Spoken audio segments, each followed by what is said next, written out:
हारगुहार गर्नका लागि जानुभएको हो प्रचण्ड हारगुहार गर्नको लागि जानुभएको भनेर तपाईँले ठोकुवाका साथ भन्नु हो नि।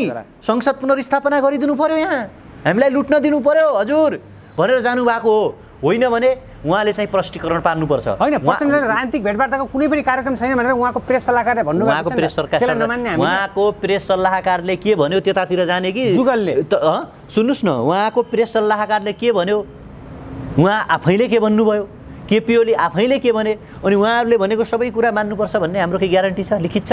भारतीय यशस्वीलाई लखेटे त्यहाँ कहाँ थिए तिनका कार्यकर्ताहरू, छैनन् त्यहाँ?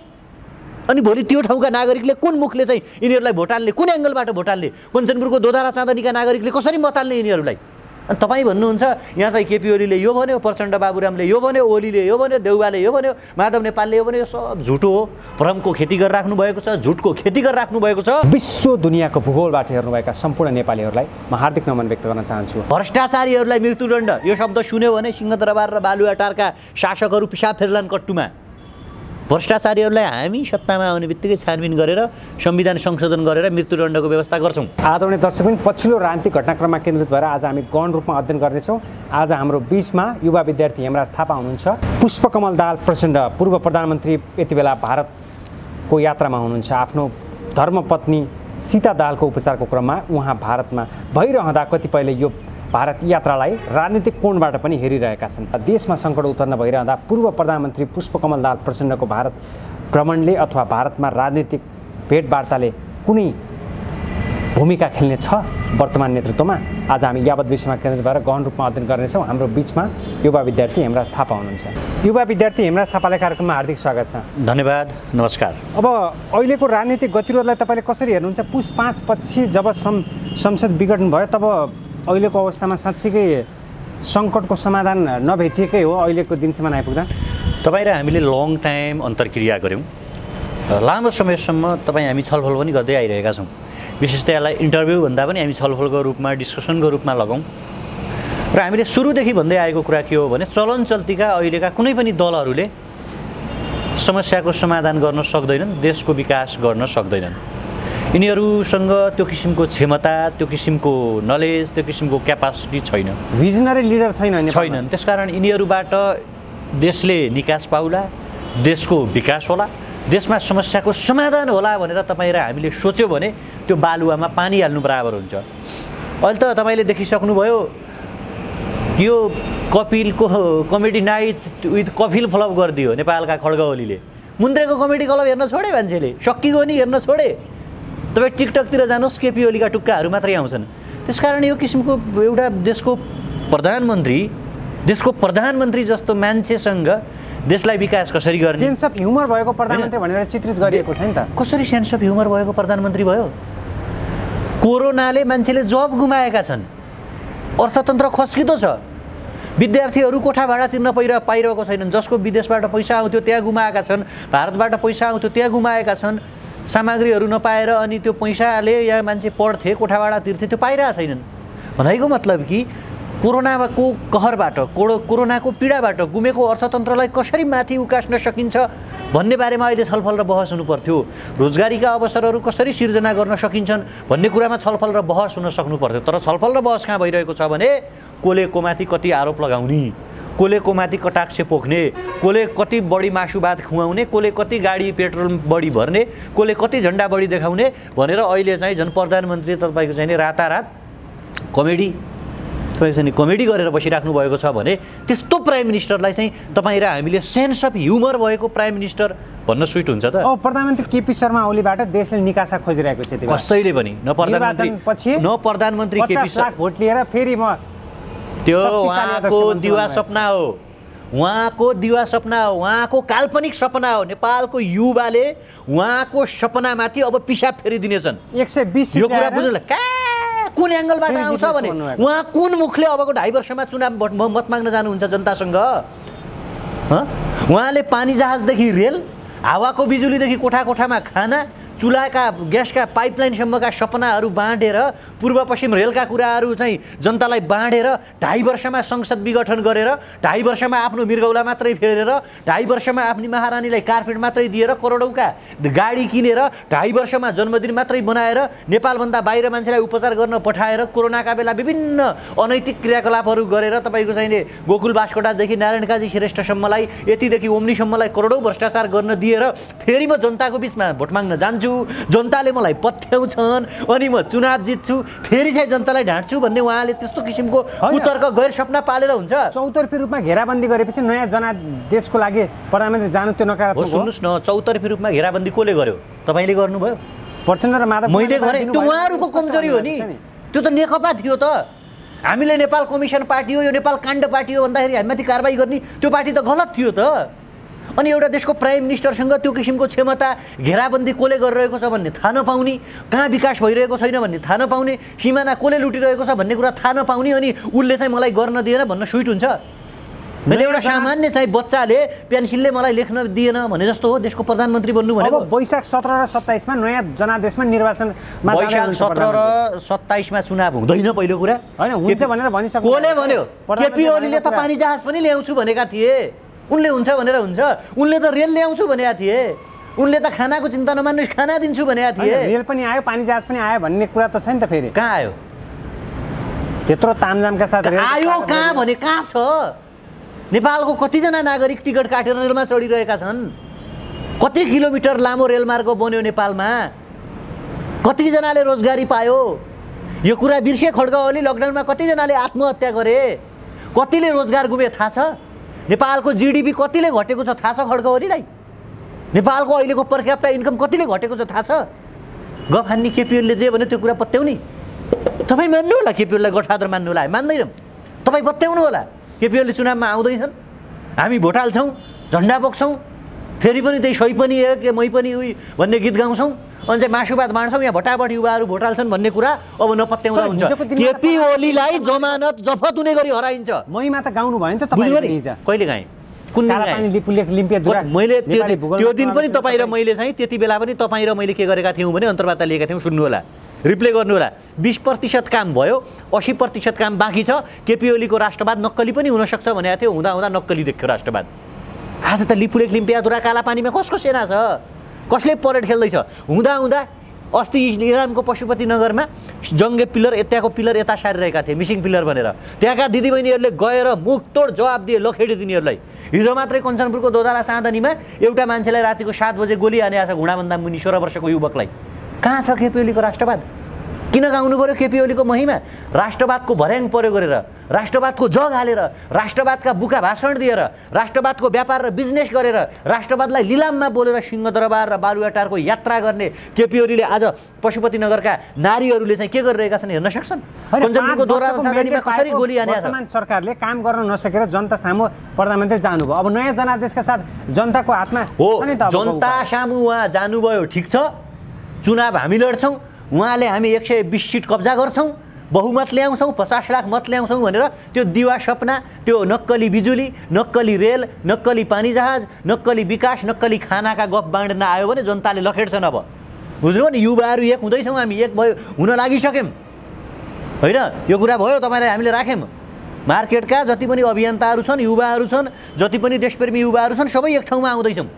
अब त्यो केपी ओलीले त्यो सपना नदेखे हुन्छ। केपी ओलीले दिउँसै सपना देख्नुहुन्छ। नेपाल समूहले प्रधानमन्त्रीको कदम असंवैधानिक भयो भन्दै जनता सामु आउनु भएको छ नि सडकमा, यसलाई कसरी हेर्ने? उहाँको कदम, उहाँलाई मेरो आग्रह के छ भने तपाईँहरू जानुभयो, कञ्चनपुरमा गोली चल्यो, हिजो दोधारा साँधनीमा गोली हान्यो, त्यहाँ जानुहोस्, कहाँ छन् कार्यकर्ता त्यहाँ पठाउनुहोस्। आज हामी यहाँ छौँ भन्नुहुन्थ्यो नि, हामी यहाँ छौँ भनेर त्यहाँ जानुहोस्। जनताको सामु छौँ। इलामको पशुपति कहाँको जनताको सामु हुनु भने आगामी इलेक्सनमा हामी हार्छौँ, आगामी इलेक्सनमा जनताले हामीलाई चुनाव हराउँछन्, हामी त संसद बनेर लुट्न पाउँदैनौँ, तलब बत्ता खान पाउँदैनौँ, हाम्रो लोगो खोसियो, फेरि हामीलाई एकचोटि लुट्नका लागि संसद पुनर्स्थापना गरिदेऊ र संसद बनाइदेऊ भनेर त्यहाँ जानुभयो। सबैको दुःख बिसाउने थलो माइती घरमा जानुभयो उहाँहरू। हामी सबैको दुःख बिसाउने थलो होइन, जनताको दुःख बिसाउने थलो हो त्यो।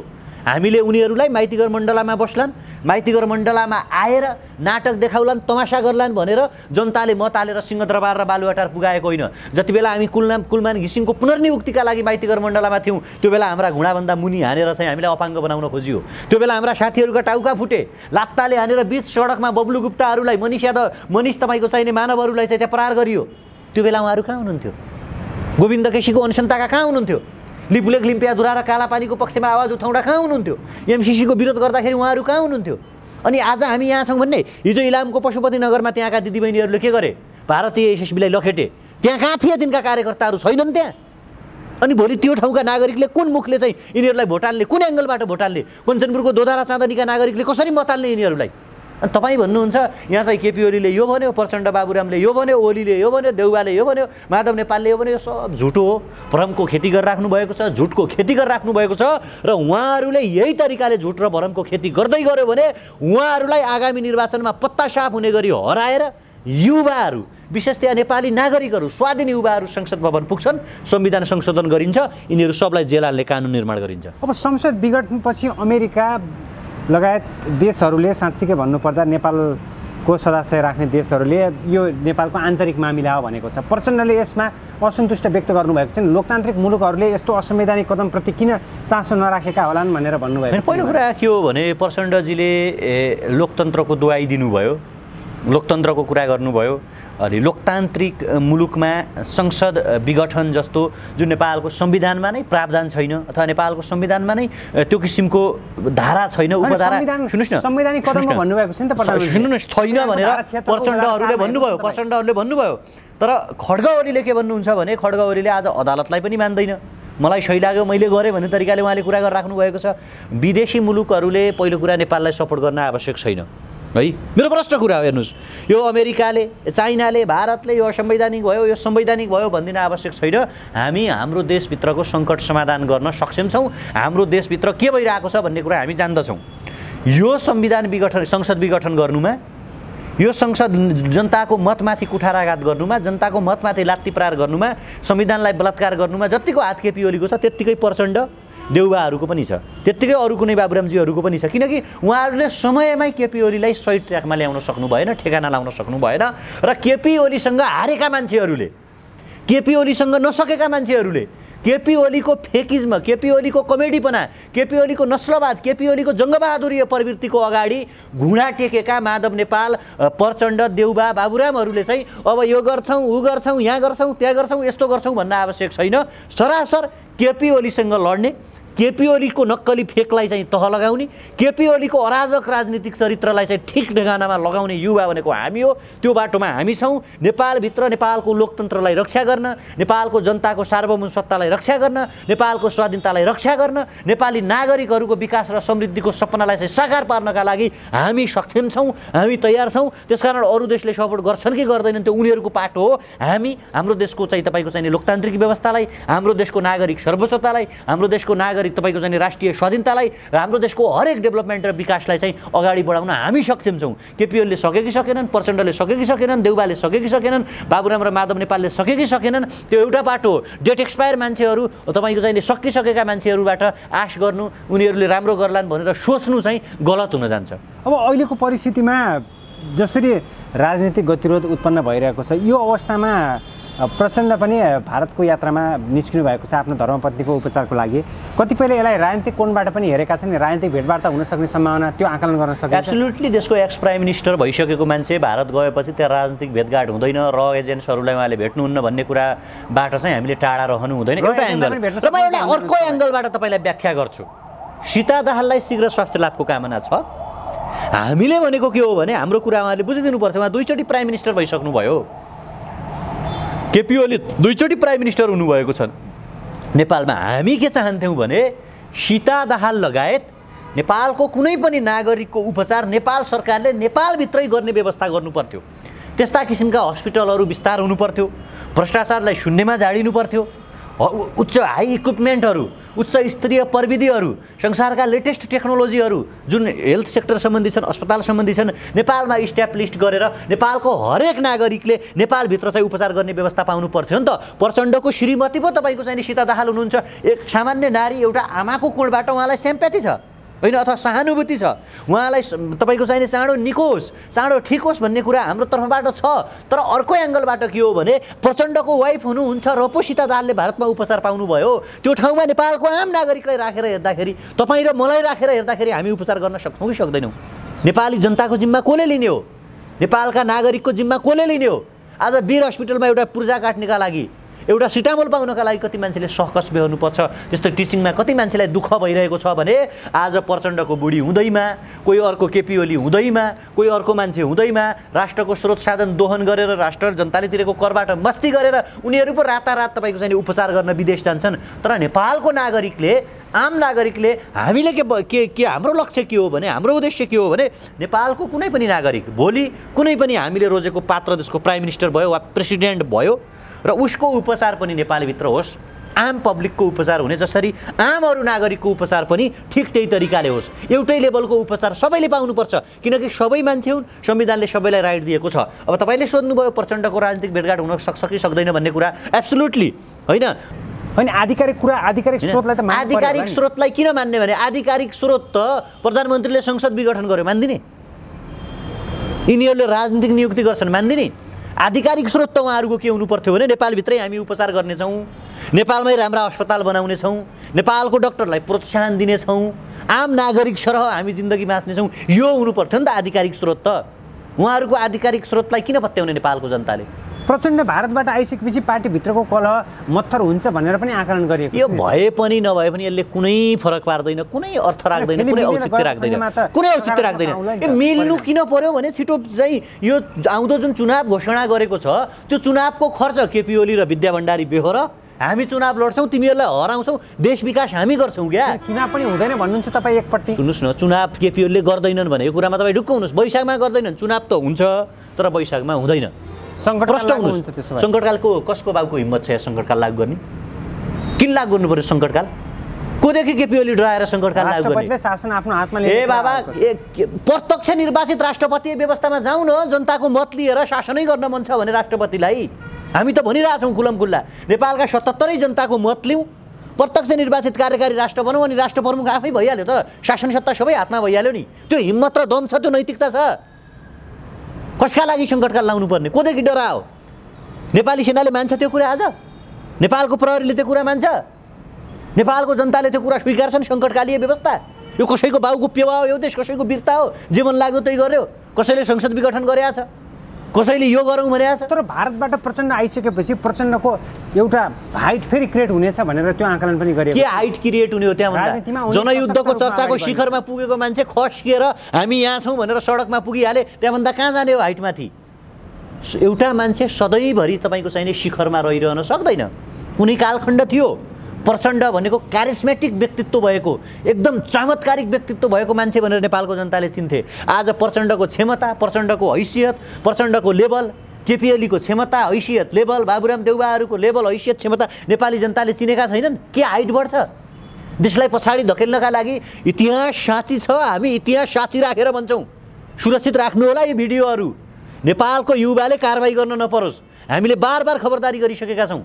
नेपालको जनतालाई नो मोर पोभर्टी, अब हामीले धेरै गरिबीमा बस्न आवश्यक छैन, हामी नो मोर, हामी विदेश जान आवश्यक जब जाँदैनौँ हामी। यिनीहरू पो आफ्ना श्रीमतीहरूलाई, आफ्ना मान्छेहरूलाई, आफ्ना भयभरका मान्छेहरूलाई चाहिँ गाडीमा राख्दै, हेलिकप्टर चार्टर गर्दै, प्लेन चार्टर गर्दै विदेशमा उपचार गराउन जान्छन्। यहाँ आङ खसेका मान्छेहरू यहीँ छन्, मृगौलाको उपचार नपाएका यहीँ छन्, ब्लड क्यान्सर भएका यहीँ छन्, रक्तपारको बाहिर मागेर बसिरहेका छन्। त्यो पीडा मान्छेले देख्दैन। अनि तपाईँ भन्नुहुन्छ ऊ भारत गयो उसको व्यक्तित्व बढेर आउँछ, केपी ओलीले यो गर्ला नि केही गर्नेवाला छैनन्, केही तपाईँको छैन, यिनीहरूले केही पनि एक इन्च पनि गर्न सक्दैन। राजनीतिक भेटवार्ताको आकलन गरिएको छ, त्यसपछि आउने परिणाम कस्तो होला अथवा प्रचण्डले के कुरा गर्छ? तपाईँलाई हामी हेर्नुहोस्, म नेगेटिभतिर जान्न सुषमाजीजी, तपाईँ बुझ्नुहोस्, हामी पोजिटिभतिर जान्छौँ, स्पष्ट रूपमा पोजिटिभतिर जान्छौँ। नेपालको राजनीतिमा युवाले हस्तक्षेप गर्ने हो, हामी एक हुँदैछौँ, युवाहरू एक हुँदैछौँ, देश बनाऊँ भन्ने भावना राख्ने युवाहरू एक हुँदैछौँ। प्रत्यक्ष निर्वाचित राष्ट्रपतीय प्रणालीमा देशलाई लैजाउँ, 30,000 मतले 3 करोडमाथि शासन गर्ने होइन कि 77 जिल्लाबाट मत ल्याएर अब चाहिँ छातीमा हात राखेर कसम खाएर, देशको कसम खाएर यो देशको समृद्धि र विकास नहुँदासम्म हामी अहोरात्र खट्नेछौँ भन्ने क्यारेक्टर बोकेका चरित्र बोकेका युवाहरू एक हुँदैछौँ। तर अहिलेको परिस्थिति आकलन हलचल पार्न सक्दैन। अहिलेको परिस्थिति राष्ट्रपति न्यायालय निर्वाचन आयोग र नेपाली सेनाको उच्च स्रोत प्रधानमन्त्रीको पक्षमा छ। त्यो न्युज मैले पनि हेरेँ। सेना, न्यायालय, राष्ट्रपति लगायत केपी ओलीको पक्षमा छन् भनेर भन्नुभयो। त्यो न्युज मैले कता कता आज बिहान मैले पनि देखेको थिएँ। त्यसले केही फरक पर्दैन, केही फरक पर्दैन। गलत निर्णय भइरहेछ, गलत भइरहेको छ। यो कुरा नेपाली सेनालाई पनि राम्रोसँग थाहा छ। देशमा भ्रष्टाचार बढेको छ। ट्रान्सपेरेन्सी इन्टरनेसनलको रिपोर्टले केपी ओली नम्बर 1 भ्रष्टाचारी ठहरेको छ। होइन, नेपाली सेना स्वतन्त्र निकाय हो। नेपाली सेनाले चल्नु हुँदैन है। फेरि नेपाली सेनाले पार्टीगत हुनु हुँदैन, कसैको नस्लवादी चिन्तनमा जानु हुँदैन नेपाली सेनाले। बुझ्नुभयो नि? नेपाली सेना भनेको तपाईँ हामीले तिरेको करबाट तलब भत्ता खाएर, राष्ट्रको कसम खाएर राष्ट्रको सुरक्षा गर्छौँ भनेर तपाईँको चाहिने शपथ खाएर चाहिँ अगाडि बढेको एउटा चाहिँ स्वतन्त्र निकाय हो। यसलाई चलाउने प्रयास नगरियोस्। अदालत, हामीले त बार भनिरहेका छौँ, कहीँ न्याय नपाएपछि अदालतको मान्छेले बिलिभ गर्छ। यदि कानुनलाई पनि जबरजस्त तरिकाले किन्ने प्रयास गरियो र राष्ट्रपति जस्तो गरिमामय कार्यालयको पनि अमर्यादित तरिकाले पार्टीकरण गर्न खोजियो भने हामी सबै संरचनालाई ध्वस्त बनाइदिन्छौँ, युवाको संरचना स्थापना गर्छौँ। अहिलेको परिस्थिति सरकार विरुद्धका प्रदर्शनहरू व्यापक रूपमा चलिरहेको छ। पार्टीभित्रै होस् या पार्टी बाहिरबाट अथवा नेपालमा अर्को एउटा पक्ष पनि छ, राज संस्थाको वकालत गरिरहेको छ। आज कलाकारदेखि लिएर विभिन्न तर र तबकाका व्यक्तिहरू, नागरिक समाजका अगुवाहरू राजावादीको पक्षमा देखिएका छन्। तपाईँहरू पनि राजावादीको पक्ष होइन? खोल, तपाईँले मलाई त्यो तरिकाले व्याख्या गर्ने तपाईँ हो। होइन, राज संस्थाको माहौल बनिरहेको, तपाईँ एजेन्ट हो। ए बाबा, देशको माहौल कहिले बन्ने भने क्या? एक प्रचण्डको माहौल बन्ने कि केपी ओलीको माहौल बन्ने कि देउबाको माहौल बन्ने कि कमल थापाको माहौल बन्ने कि त्यो आफ्नो माहौल बनाउनमा मान्छे लागिरहेका छन्। यो देशलाई डेभलप गर्ने माहौल बनाउन, यो देशको सिमाना बचाउने माहौल बनाउन, यो देशका युवाहरूलाई विदेश जानबाट रोक्ने माहौल बनाउन, शिक्षा, स्वास्थ्य र रोजगारी राज्यको दायित्व हुने माहौल बनाउन, भ्रष्टाचारीलाई मृत्युदण्ड दिने माहौल बनाउन, प्रत्यक्ष निर्वाचित कार्यकारी व्यवस्थामा जाने माहौल बनाउन। जनताले जित्ने माहौल कहिले बनाउने? युवाले जित्ने माहौल कहिले बनाउने? युवाको पक्षमा आवाज बुलन्द कहिले पार्ने? राजनीतिक खिचातानी मात्रै गर्ने, राजनीतिक लडाइँ मात्रै लड्ने, व्यवस्था परिवर्तनका लागि मात्रै लड्ने कि अवस्था परिवर्तनका लागि पनि लड्ने? क्या यहाँ बातभन्दा ठुलो कुरा भात हो। जनताले भात खान कहिले पाउने? भातका लागि त राजतन्त्रवाद, समाजवाद, राष्ट्रवाद, प्रजातन्त्रवाद, साम्यवाद के हुन्, वादैवादको कुरा भइरहेछ नि त। जनताले भात खान पाउने कि नपाउने भन्ने हो। त्यसकारण हामी जनतावादी हो, हामी नेपालवादी हो, हामी चाहिँ राष्ट्रवादी हो, हामी विकासवादी हो। हामी अहिलेका कुनै पनि वादलाई मान्दैनौँ, युवाहरूको वाद स्थापना गर्छौँ। त्यो भनेको पोस्ट रिपब्लिक हो, जहाँ चाहिँ प्रत्यक्ष निर्वाचित युवाले जो चाह्यो त्यही मान्छेलाई चाहिँ मुलुकको कार्यकारी प्रमुख बनाउनुपर्छ भन्ने पक्षमा छौँ। होइन, कसले कुन होटलमा मिटिङ गरेर के बात ल्यायो, कसले कुन ठाउँमा मिटिङ गरेर के बात ल्यायो, प्रचण्ड भारतमा गएर कसलाई भेटे, सुमन्त कुमार गोयल बालुवाटारभित्र प्रवेश गरेर के गरे, देउबाले कसलाई भेटे, बाबुराम भेटराईले कसलाई भेट्यो, त्यो कुरा छोडिदिनुहोस्। युवाहरू एउटा बाटोमा हिँड्दैछन्। युवाहरूले यो देशको सत्ता अब कब्जा गर्नेछन्। युवाहरूले यो देशको विकासको बागडोर चाहिँ सम्हाल्नेछन्। तर प्रधानमन्त्रीले भन्नुभएको छ, के भनेका छन् प्रधानमन्त्रीले? आफू साँच्चीकै भन्नुपर्दा पावरबाट तल हट्नेवाला छैन भन्नुभएको। यो देश केपी ओलीको पेवा हो। केपी ओलीको मामाले चाहिँ केपी ओलीको आमालाई ल बहिनी दाइजो दिया हो र यो देश? केपी ओलीको ससुरालीले दाइजो दिया हो? तर जनताको प्रधानमन्त्री हो भन्नु। कसरी जनताको प्रधानमन्त्री भयो भने संसद विघटन भइसक्यो। जनताले दिएको मत जुन छ त्यसलाई त विघटन गरिसक्यो उहाँले, मान्दैन भनिसक्यो। अब पनि म जनताको प्रधानमन्त्री हुँ भन्न सुहाउँछ उहाँले। कुन एङ्गल, इथिकल रूपमा भनौँ ल, कानुनी रूपमा लिगल फ्याक्टबाट भनौँ, केपी ओली कसरी जनताको प्रधानमन्त्री हुनुभयो? जनताले चुनेका सांसदको बहुमत सांसदको संसदीय दलको नेताबाट पो उहाँ प्रधानमन्त्री हुनुहुन्थ्यो। अहिले त त्यो विघटन भइसक्यो। अहिले त त्यो छैन, संसदै छैन भने उहाँले कसरी म जनताको प्रधानमन्त्री हो भन्न सुहाउँछ भन्नुहोस् त? सुहाउँछ? स्विट हुन्छ? कानुन सम्बद्ध छ? इलिगल प्रधानमन्त्री हो उहाँ, अवैधानिक प्रधानमन्त्री हो, असंवैधानिक प्रधानमन्त्री हो। उहाँले खाने तलब भत्ता भ्रष्टाचारमा जोडिएको छ। हामी त कारबाही गर्छौँ उहाँलाई। उहाँले खाने तलब भत्ता, अरू मन्त्रीहरूले खाने तलब भत्ता, उनीहरूले चढ्ने गाडी, उनीहरूले खर्च गर्ने पेट्रोल, उनीहरूका पिएले, उनीहरूका सेक्युरिटीले र उनीहरूले गर्ने नियुक्ति सबै अवैधानिक हुन्। यी हरेक अवैधानिक नियुक्ति र क्रियाकलापलाई हामी कारबाही गर्छौँ। प्रधानमन्त्रीले चालेको असंवैधानिक कदम हो भन्नुभयो। अब संसदै नभयो भने असंवैधानिक भएन। अहिले त उनले छिटोभन्दा छिटो के हो भने चुनाव गराउने हो क्या। कुनै पनि निर्णय नगरेर फटाफट चुनाव गराउने। संविधानको धारा नै उल्लेख गरेर भन्नुभएको छ नि, संविधानको धारा 76 को उपधारा 4 मा केही छैन त्यो वाहियात कुरा हो। त्यो उनले जुन तरिकाले व्याख्या उनले जुन तरिकाले चाह्यो त्यही तरिकाले चाहिँ तपाईँको चाहिँ संसद विघटन गर्न मिल्छ। कुन कुन अवस्थामा संसद विघटन गर्न मिल्छ ल भन्नुहोस् त? प्रधानमन्त्रीलाई त्यो कुरा थाहा छैन? कुन अवस्थामा? संसदमा बहुमत पुगेको अवस्थामा वा नपुगेको अवस्थामा, प्रमुख प्रतिपक्षी दललाई हातमा लिएको अवस्थामा वा नलिएको अवस्थामा, अविश्वासको प्रस्ताव पेश भएको वा नभएको अवस्थामा, कुन अवस्थामा चाहिँ संसद विघटन गर्ने भन्ने कुरा प्रधानमन्त्रीलाई थाहा छैन। यो कुरा हामीले सिकाउनुपर्छ नेपालको प्रधानमन्त्रीलाई। त्यसो भए संसद उहाँले प्रश्न भनिदिनु पर्यो, विकास गर्न सकेन। प्रधानमन्त्री केपी शर्मा ओली मिलेर जान सक्ने सम्भावना छ कि नै? ए भने त्यो मिल्यो भने त झन् घाटा भइहाल्यो नि। भने किन मिल्नु पर्यो? उहाँहरूले मिलेर माखो मार्न सक्नुहुन्न भन्ने कुरा त देखिसक्यौँ त हामीले। म लाटो सोझो भएको फाइदा प्रधानमन्त्रीले उठाउनु भयो भनेर के भन्न मिल्छ? पुष्पकमल दाहाल देशको 2 चोटि प्रधानमन्त्री भइसकेको, 10 वर्ष जनयुद्धको नेतृत्व गरेको मान्छेले यस्ता हावा बेतुक्का कपोकल्पित दुधे बालकको जस्तो बाबा म त जुत्ता लाउन बिर्सेँ भन्ने जस्तो कुरा गरेर हुन्छ भने प्रष्ट रूपमा स्वीकार्नु पर्यो।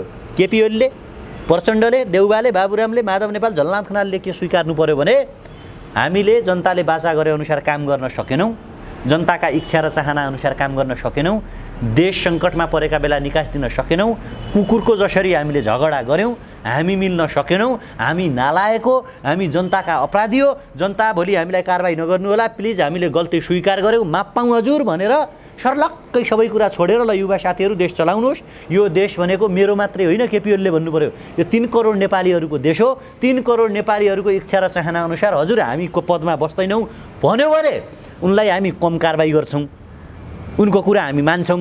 आई मिन कम कारबाही गर्ने, ल ठिकै छ तिमीहरूले भ्रष्टाचार कति गरेका छौ त्यसको कारबाही एक तरिकाले होला भनिन्छ।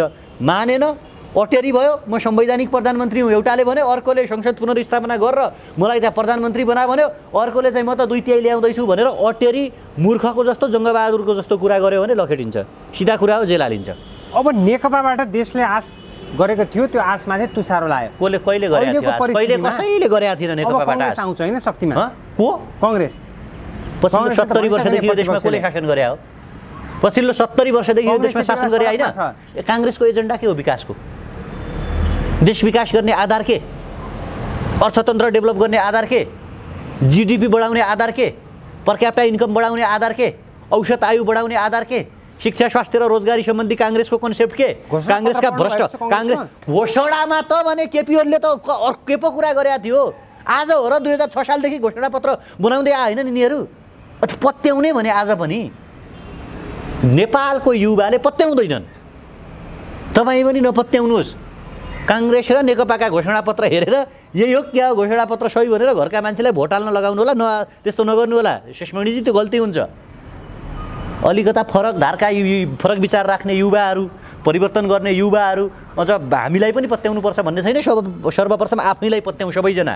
हामी सक्छौँ। म लड्छु वडा अध्यक्ष, म लड्छु मेयर, म लड्छु सांसद, म हुन्छु मन्त्री भन्नु पर्यो। अब अहिले राष्ट्रिय जनता पार्टी लगायतका दलहरू बाहिर आइरहेका छन् नि सडकमा, त्यसको साथमा हुनुहुन्छ तपाईँ?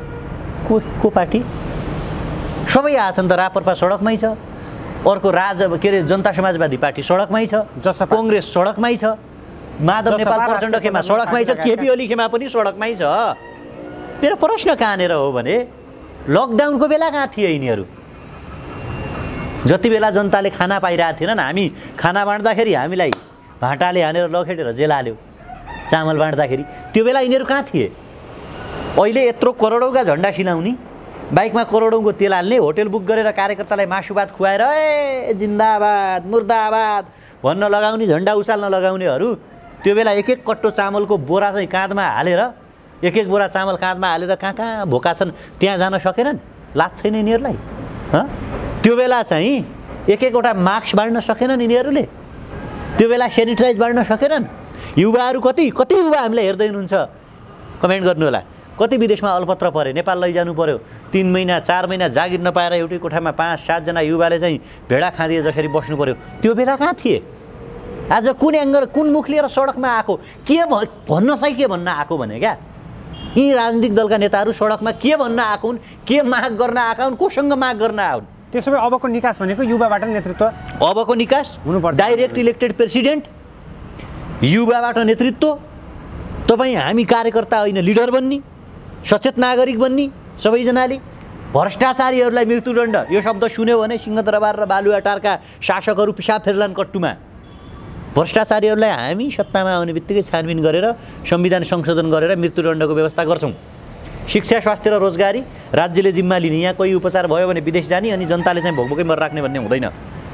यो एजेन्डासहित युवाको सत्ता, युवाले चाहिँ सत्ताभन्दा पनि राष्ट्रको सेवक बनेर यो देशको विकास र समृद्धिको यात्रामा चाहिँ महान यात्रामा हातेमालो गर्नु अबको निकास हो। हस्, समय र विचारको लागि हार्दिक आभार। युवा सही समय आइलागेको छ, एकदम सही समय आइलागेको छ। फलाम तातेको छ। विकास होइन, तपाईँको चाहिँ राष्ट्रवादी र विकास रूपी सुन्दर हतियारको आकार दिउँ। यो हाम्रा स्वार्थका झन्डाहरू, हाम्रा स्वार्थले भरिएका भावनाहरूलाई तिलाञ्जली दिँदै चितामा जलाउँदै राष्ट्रिय सङ्कटका बेला एक भएर एकमुष्ट तरिकाले प्रहार गऱ्यौँ भने यो देशको समृद्धि र विकास हामी गर्न सक्नेछौँ। त्यसका लागि हामी सबैजनाले हातेमालो गर्न आवश्यक छ। धन्यवाद, नमस्कार।